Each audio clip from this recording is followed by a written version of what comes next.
कक्षा नवम सामाजिक विज्ञान नागरिक शास्त्र पाठ 3 संविधान निर्माण। इस वीडियो में आपसे कुछ प्रश्न पूछे जाएंगे। उन प्रश्नों के आपको उत्तर देने हैं कमेंट बॉक्स में। संविधान सभा भारत के संविधान के निर्माता कौन थे?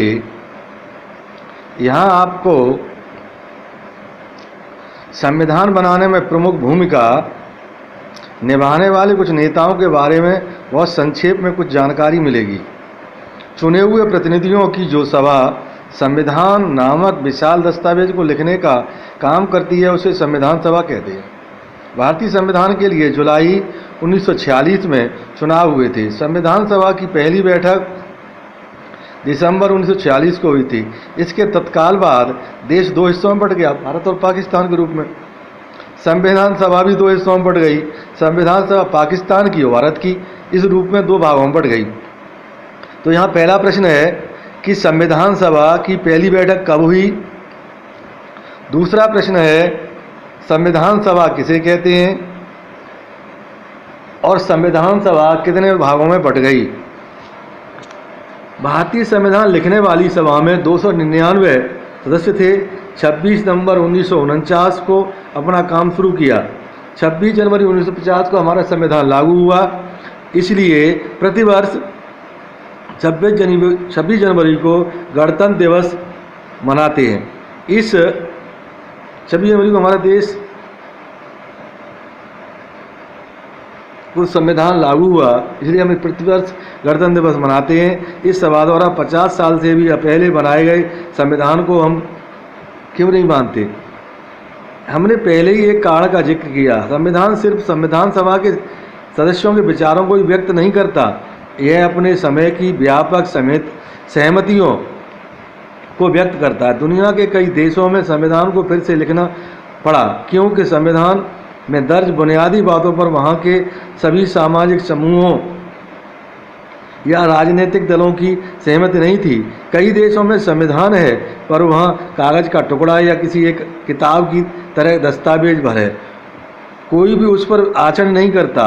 पर हमारे देश का अनुभव यह है कि यहाँ के आधी से अधिक आबादी, अधिकांश लोग इस संविधान के प्रावधानों पर के अनुसार काम करते हैं। फिर भी कुछ सामाजिक समूहों ने संविधान के प्रावधानों पर कुछ सवाल उठाए हैं, पर किसी भी बड़े सामाजिक समूह, राजनीतिक दल ने खुद संविधान की वैधता पर सवाल नहीं उठाया।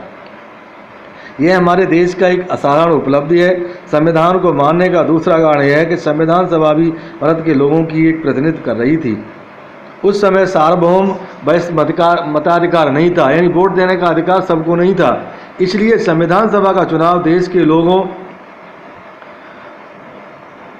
लोग प्रत्यक्ष रूप से नहीं कर सकते। इसका चुनाव मुख्य रूप से उन प्रांतीय असेंबलियों के सदस्यों ने ही किया था जिनका जिक्र हम पहले कर चुके हैं। इसके कारण देश के सभी भौगोलिक क्षेत्रों का इसमें उचित प्रतिनिधित्व हो गया था। इस सभा में भारतीय राष्ट्रीय कांग्रेस सदस्यों का प्रभुत्व था क्योंकि उस समय आंदोलन की अगुवाई राष्ट्रीय कांग्रेस के द्वारा ही की गई थी और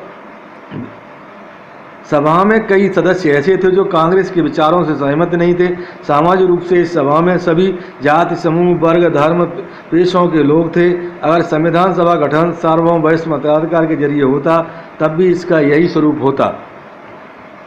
अंततः जिस तरह संविधान सभा ने काम किया वह संविधान को एक तरह की पवित्रता और वैधता देता है। संविधान सभा का काम काफ़ी व्यवस्थित, खुला और सर्वसम्मत के प्रयासों पर आधारित था। सबसे पहले कुछ बुनियादी सिद्धांत तय किए गए, उन पर सबकी सहमति बनाई गई। फिर प्रारूप कमेटी के प्रमुख डॉक्टर BR अम्बेडकर ने चर्चा के लिए एक प्रारूप संविधान बनाया। संविधान के प्रारूप की प्रत्येक धारा पर कई दौर में चर्चाएं हुई। 2000 से ज़्यादा संशोधन हुए। 3 वर्षों में कुल 114 दिनों की गंभीर चर्चा हुई। सभा में पेश हर प्रस्ताव, हर शब्द और वहाँ की हर बात को रिकॉर्ड किया गया। इन्हीं बहसों से हर प्रावधान के पीछे जो की सोच, तर्क को समझा जा सकता है। संविधान की व्याख्या के लिए भी इस बहस के दस्तावेजों का उपयोग होता है। भारतीय संविधान के बुनियादी मूल्य, इस किताब में हम कुछ विषयों पर बुनियादी विषयों पर प्रावधानों का अध्ययन करेंगे। अभी हम यही जानने की कोशिश करें कि हमारे संविधान के पीछे का दर्शन क्या है। यह काम हम दो तरीक़ों से कर सकते हैं। हमने नेताओं के संविधान संबंधी विचार पढ़कर हम इस बात को समझ सकते हैं कि परंतु हमारा संविधान स्वयं अपने दर्शन के बारे में जो कहता है उसे पढ़ना भी उतना ही जरूरी है। संविधान की प्रस्तावना यही काम करती है। आइए इस बारे में चर्चा करें। आपस में कुछ हो, भारतीय संविधान निर्माता की सूची में एक बड़ा नाम न होने पर हैरानी हुई होगी। यानी महात्मा गांधी का नाम, वे संविधान सभा के सदस्य नहीं थे, मगर संविधान सभा के अनेक सदस्य उनके विचारों के अनुयायी थे। 1931 में अपनी पत्रिका यंग इंडिया में उन्होंने संविधान से अपनी अपेक्षा के बारे में लिखा है।